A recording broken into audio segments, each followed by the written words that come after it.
Hello everybody, this is SK Pandey. Welcome to our YouTube channel Learn India. देखिए हम लोग last video में देखे थे मसूली पटना के बारे में। आज हम लोग देखने वाले हैं सूरत के बारे में। ठीक है, तो स्टार्ट करते हैं अपना सूरत के बारे में।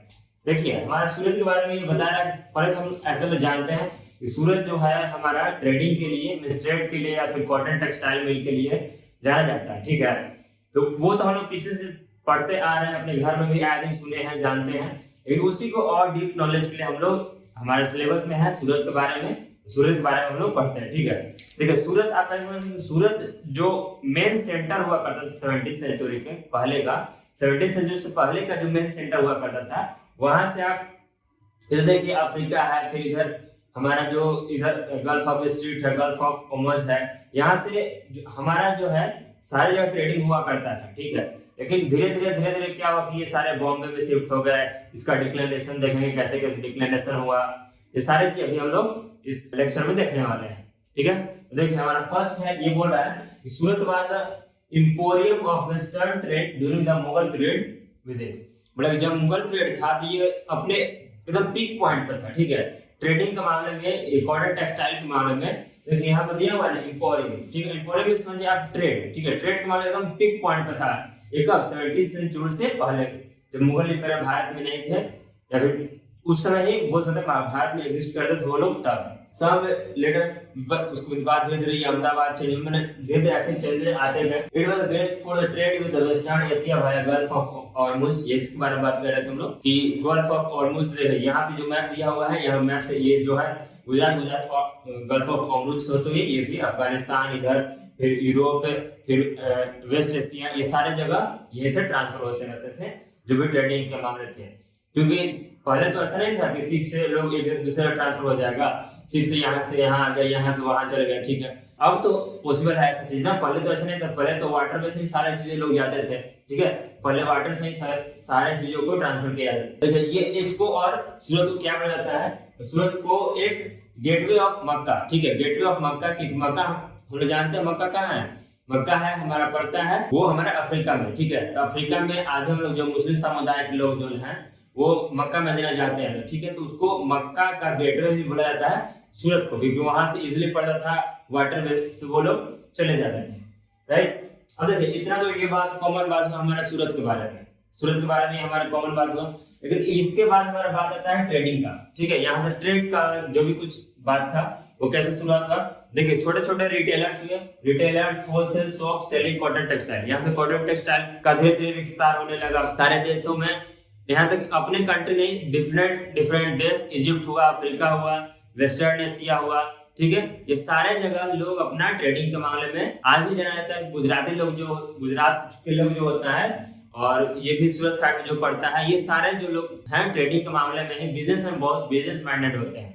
राइट, तो बिजनेस माइंडेड कैसे होते हैं, क्योंकि उनका एंसेस्टर्स ही ऐसे है, कहीं उनके रक्त डीएनए में घुसा हुआ ये सारी चीजें। ठीक है, ये सब वहां से बिजनेसमैन उत्पन्न होते हैं। देखिए Surat textile was known as the जारी। ठीक है, जारी जो है ये आपका गोल्डलेस बॉर्डर होता है साड़ी का, जो कि बहुत ही फेमस है, जो कि कहाँ ये इंडिया के साथ साथ हमारे जो है वेस्ट एशिया, ठीक है, वेस्ट एशिया, यूरोप, अफ्रीका, यहाँ तक कि ये लोग अपना ट्रेडिंग क्या करते थे। उस जमाने में भी ट्रेडिंग इतना माने इंपॉर्टेंट रखता था। हमारा जो ये सूरत था एक तो समझिए कॉस्मोपॉलिटन हो गया था। कॉस्मोपॉलिटन को ऐसे समझिए कि जहां पर सभी समुदाय के लोग, सभी कास्ट, रिलीजन और सभी लोग को सेम वैल्यू के साथ देखा जाता था। किसी को ऊंच नीच का वैल्यूज नहीं देखा जाता था कि नहीं आप मुस्लिम समुदाय से हैं तो आपको डोमिनेट करेगा, या फिर हिंदू समुदाय से हो तो आपको डोमिनेशन मिलेगा, ऐसा कुछ नहीं। सारे लोगों को सेम वैल्यू दिया जाता था। ठीक है, तो यहाँ पर मैंने कि इक्वल वैल्यू सारे लोग को होता था। यदि बाहर से कोई आता है तो उसको भी सेम रिस्पेक्ट, और जो अपने इंडिया का है तो उसको भी सेम रिस्पेक्ट। ठीक है, ये आपका कॉस्मोपॉलिटन होने के कारण ही डिफरेंट कंट्री में ट्रेडिंग बहुत ही अच्छे से बॉन्डिंग के साथ, अच्छा बॉन्ड के साथ बना रहता था। जो कि आप कंट्री यहाँ देख सकते हैं, वेस्ट एशिया, यूरोप, अफ्रीका। ठीक है, मक्का के बारे में बताएं, ये सारी चीजें। ठीक है, यहाँ तक समझे। पहले तो ये आपका इंपॉर्टेंट पॉइंट हो जाएगा बेसिक नॉलेज के लिए, इतना ये 3 पॉइंट। ठीक है, gateway of Mecca, gulf of Hormuz. ठीक है, और धीरे धीरे इसको चेंज कर दिया गया मुगल एम्पायर के टाइम में, जब ये अपने पीक पॉइंट पे था। सूरत किस मामले में, तो कॉटन टेक्सटाइल के मामले में। राइट, अब देखिए ये इसका ट्रेडिंग कैसे हो रहा था। तो वेस्ट एशिया, यूरोप, अफ्रीका, ये सारे जगह। देखिए जब यहाँ पे ये आपको इम्पोर्टेंट थोड़ा ऐसा कोरिलेट कर सकते हैं कि जहां से कहीं भी ट्रेडिंग होगा, ठीक है, ट्रेडिंग होगा तो वहां से एक जगह से लोग दूसरी जगह आएंगे, यहाँ से यहाँ आएंगे, फिर यहाँ से आएंगे फिर जाएंगे, दोनों जगह व्यवस्थाएं होती रहेंगी। तो वहां पर आते जाते लोग रहेंगे तो बहुत अच्छा और नॉर्मल और मिडिल मतलब कि एवरेज टाइप का बिल्डिंग भी बनाना जरूरी है, क्योंकि लोग जब एक जगह से दूसरी जगह आएंगे तो उनको रहने की व्यवस्था तो होना चाहिए ना, ठीक है। तो यहाँ पे डिफरेंट बिल्डिंग बनाया करते थे, बहुत सारे ऐसे पार्क भी बनाया करते थे जहाँ पे लोग रह सके। पहले जमाना में लोग सुनते थे कि वो लोग मंदिर में रहते थे, ठीक है, तो मंदिर में अपना रात गुजार लेते थे। लेकिन यहाँ पे तो वैसा कुछ व्यवस्थाएं थी नहीं। हालांकि ऐसा बात है कि यहाँ पे मंदिर नहीं होगा, मंदिर तो होगा नहीं, ठीक है। मंदिर के अलावा भी यहाँ पे डिफरेंट पार्क हुआ करते थे, जैसे कि फ्रांस से लोग आए थे तो या फिर इजिप्ट से आए तो वो अपना जो भी रहने खाने पीने का बहुत शौकीन हुआ करते थे, वो अच्छी जगह रहना चाहेंगे। मान लीजिए बड़े पैमाने पर उनका ट्रेड चल रहा है, वो एकदम बिजनेस क्लास के लोग हैं, तो अच्छी जगह अच्छे घर में रहना चाहेंगे, तो उनके लिए अच्छा बिल्डिंग हुआ करता था यहाँ पर।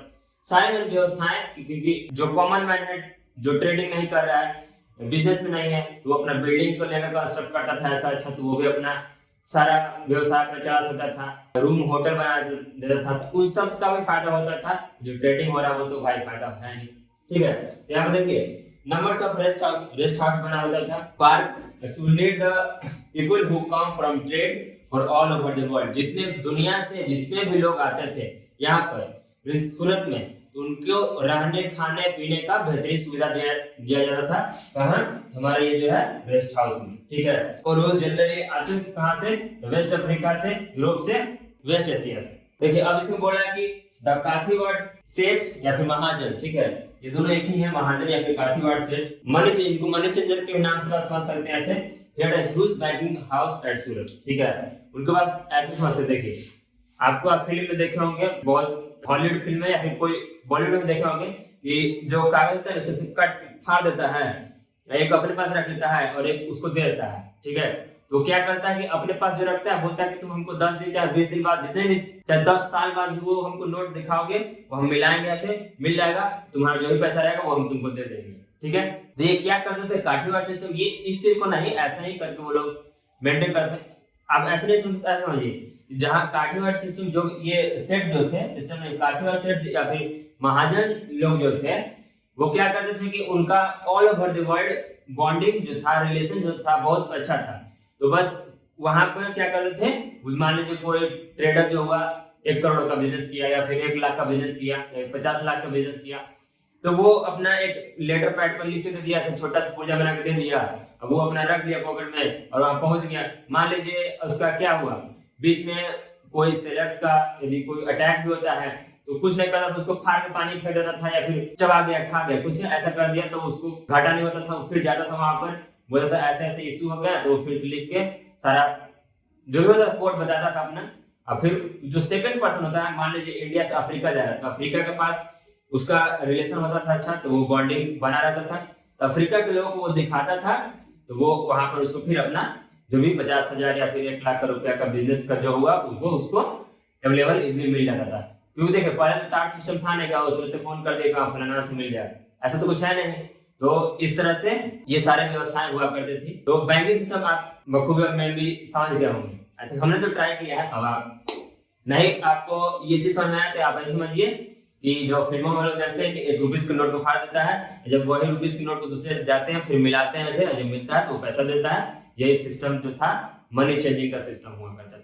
क्योंकि डिफरेंट प्लेस से, जब क्योंकि सी से मान लीजिए आपका ये गुजरात है, मैप में यहाँ गुजरात है, यहाँ से अफ्रीका आप यहाँ जा रहे हैं या फिर यहाँ से बेल्जियम जा रहे हैं या फिर यूरोप जा रहे हैं, तो यहाँ आपको बीच में चोरी होने का या फिर डाकुओं का ये सब का प्रॉब्लम हुआ करता था। तो उतना पैसा लेकर आप ट्रेवल कर नहीं सकते। इनफैक्ट आज भी उतना पैसा लेकर कोई ट्रेवल नहीं करता है। आज तो खैर टेक्निकल हो गया है बहुत सारा, वर्ल्ड हम लोग टेक्निकल ही हो गया एक्चुअली में। तो वो सारे व्यवस्थाएं उस टाइम भी हुआ करती थी। तो ऐसे करके काठियावाड़ सेठ या फिर महाजन के पास लोग पैसा रख दिया करते थे, ठीक है। अब देखिए Surat hundis were honoured in the far off वही, उसको क्या बोला जाता था, तो हुंडीज के नाम से जाना जाता था। देखिए ये यही बोल रहा है, वही जो काठियावाड़ सेठ ये बोल रहे हैं, काठियावाड़ सेठ या फिर महाजन, उन्हीं को बोला जाता था हुंडीज, ठीक है।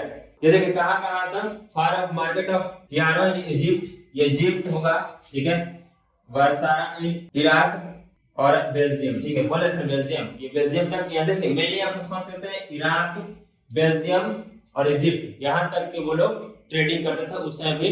मींस टेक्सटाइल का हमारा इंपोर्टेंस इतना था कि ऑल ओवर वर्ल्ड में यहाँ से टेक्सटाइल का एक्सपोर्ट होता था, ठीक है, ऐसा समझ सकते हैं।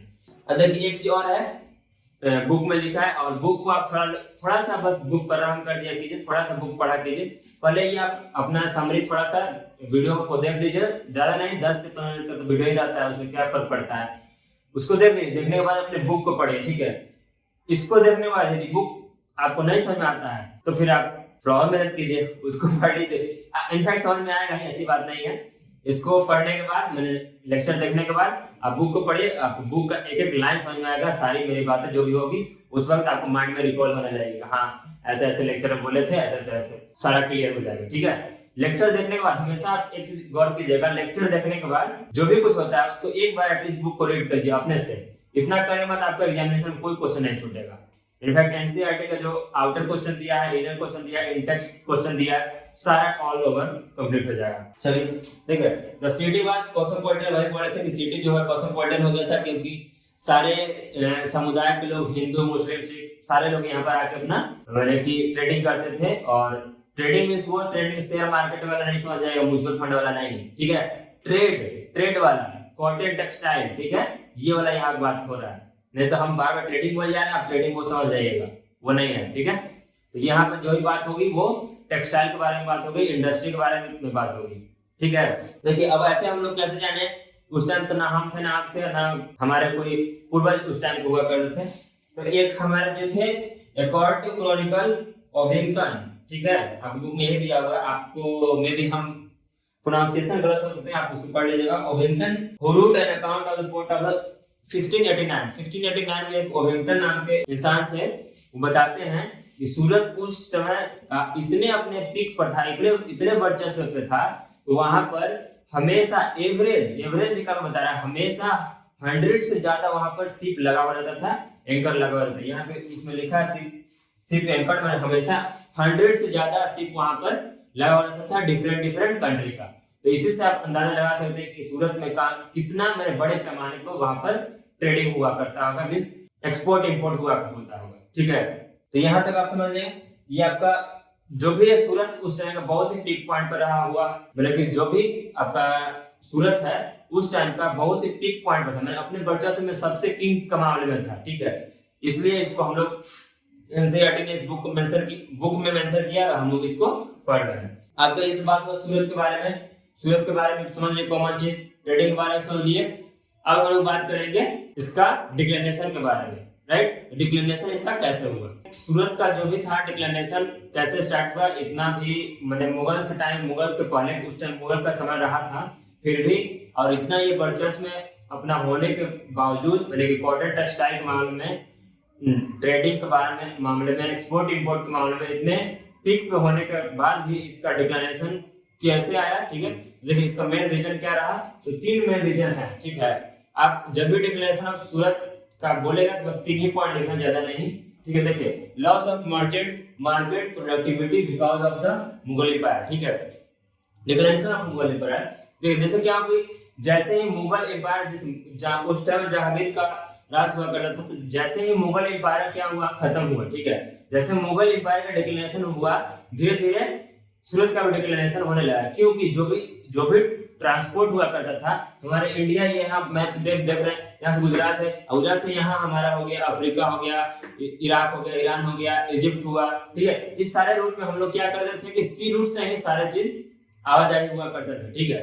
लेकिन जैसे ही मुगल इंपेरियल का डिक्लिनेशन हुआ, खत्म हुआ मुगल इंपेरियल राजा का, उसमें से क्या दबदबा धीरे धीरे खत्म होने लगा, तो जो भी दबदबा था वो सारे पोर्तुगीज पर आ गया, ठीक है। आप ऐसे समझ सकते हैं कि देखिए आपको बोला control of the sea route, जो भी सी रूट का सारे चीजें जो भी कुछ ट्रांसपोर्ट हो रही थी वो तो सी रूट से ही हो रही थी, ठीक है। अब वो सी रूट किसके अंडर में फिर आने लगा, धीरे धीरे पोर्तुगीज के बारे में, पोर्तुगीज उसको कंट्रोल करने लगे, क्योंकि मुगल एम्पायर का धीरे धीरे जो पावर था वो सारे खत्म होने लगा, तो जितने पोर्तुगीज थे वो अपने हिसाब से चलाने लगे, तो वो उनको सही नहीं लगा, उनका जो भी रूल रेगुलेशन था, फंडा था, उनको सही नहीं लगा, जो भी ट्रेडर्स लोग थे उनको सही नहीं लगा, टैक्स लगाने लगे, डिफरेंट रूल लगाने लगे, अपने लिए कुछ अलग रूल, उसके लिए मैंने इजिप्ट से आ रहा है या फिर इराक से आ रहा है, ईरान से आ रहा है, इस सब के इराक ईरान तो ज्यादा नहीं, उस तेल के बारे में जाना जाता है, डिटेल में पढ़ेंगे इसके बारे में हम लोग, ठीक है। इजिप्ट से जो लोग आ रहा है, बेल्जियम से जो लोग आ रहे हैं उसके लिए अलग रूल, तो डिफरेंटली अलग अलग रूल बना रहे हैं, वो लोग को अच्छा नहीं लगा। ये इसके कारण क्या हुआ, ये अपना हेड क्वार्टर है ट्रांसफर कर दिए, इसको बॉम्बे कर दिया, जिसको प्रेजेंट आज लोग मुंबई के नाम से जानते हैं, ठीक। देखिए ये क्या बोल रहा है, competition of Bombay where the English East India Company, ठीक है, यहाँ पर English East India Company shifted हो गया, ठीक है, शिफ्ट हो गया और हेड क्वार्टर इसको बना दिया गया 1668 में, ठीक है। 1668 में जो हमारा हेड क्वार्टर बना दिया गया बॉम्बे में, जिसके कारण क्या हुआ, जो भी सारे चीज व्यवस्थाएं थी वो धीरे धीरे सूरत से ना होकर मुंबई में आ गई, मींस बॉम्बे में आ गई, ठीक है। बॉम्बे को हम प्रेजेंट डे में आज हम लोग बोलते हैं कि ये हमारा मुंबई है। आप अपने अगल बगल ऐसे मिडिल और एवरेज मिडिल के भी नीचे होंगे, आप तब सुने होंगे वो बॉम्बे कमाने गया है, पहले सुनते थे हम लोग को सूरत कमाने गया है, मतलब कि जो भी कुछ है पैसा कमाने या फिर बिजनेस के लिए गया है, ठीक है। लेकिन आज जनरली सुनते हैं वो बॉम्बे कमाने गया, ठीक है। तो ये सारी चीजें हुई, तो यही 3 इंपॉर्टेंट पॉइंट रहा आपका सूरत का डिक्लाइनेशन का। पहला तो क्या हुआ, मुगल एम्पायर का डिक्लाइनेशन होने के बाद सारा जो पावर था वो धीरे धीरे पोर्तुगीज कंट्रोल करने लगे, ऐसा आप देख सकते हैं। पहला कि वो मुगल एम्पायर का डिक्लाइनेशन के कारण, दूसरा कंट्रोल जो भी था पोर्तुगीज के अंडर में चला गया, और तीसरा वो लोग हेड क्वार्टर को चेंज करके कहा कर दिए बॉम्बे, कि कब बोले ये वो लोग 1668 में, जो कि यहाँ लिखे हुए, ठीक है। तो 1668 में वो लोग ट्रांसफर कर दिए कहाँ, बॉम्बे। तो जिस कारण सारे व्यवस्थाएं जो भी थी, सारे शिप सेलर थे, सारे लोग बॉम्बे में ट्रांसपोर्ट होने लगा, एक्सपोर्ट इंपोर्ट होने लगा, तो ये सारे चीज व्यवस्थाएं जो थी सारे बॉम्बे में शिफ्ट हो गए। तो ये सूरत से धीरे धीरे कम होते उन्हें अब बहुत कम हो गया, ठीक है। उस जमाने के मामले में, मतलब उस समय के मामले में समझिए 1 to 2% या फिर 5% आप ले सकते हैं, 5% वहां बचा है, बाकी 95% जो है बॉम्बे से ही सारी चीजें आ जाती हैं, राइट। तो ये रहा हमारी सारी बातें सूरत के बारे में। तो आज यहीं पे खत्म करते हैं अपना। Stay connected, thank you very much.